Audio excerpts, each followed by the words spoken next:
Hi guys, let us learn an important topic in SAP MM, which is procurement.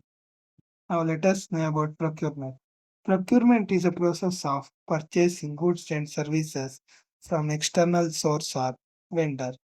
Procurement involves identifying business needs, selecting suppliers, negotiating prices, creating purchase orders, receiving goods, and making payments.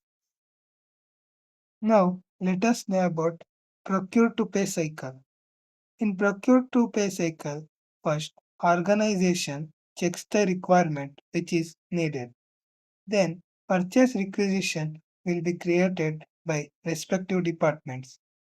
After creation of purchase requisition will be sent to a purchasing group where purchasing team can approve or reject the purchasing requisition. After approval of purchase requisition, if you have fixed vendor, then we'll directly send a purchase order to the vendor. If we do not have fixed vendor, then request for quotation will be sent to a vendor. Then vendor C send a quotation to a procurement team. Then procurement team will select the best vendor among them. After vendor got selected, procurement team will send a purchase order to the vendor. After approval of purchase order, vendor sends an acknowledgement to the procurement team. Then, after goods get shipped for the delivery, then vendor sends an shipping notification to the procurement team.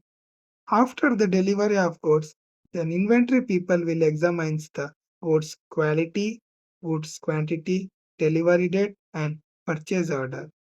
Then, finally, invoice is verified with purchase order, which is known as two-way matching. And if invoice is verified with purchase order and goods receipt, then it is known as three-way matching.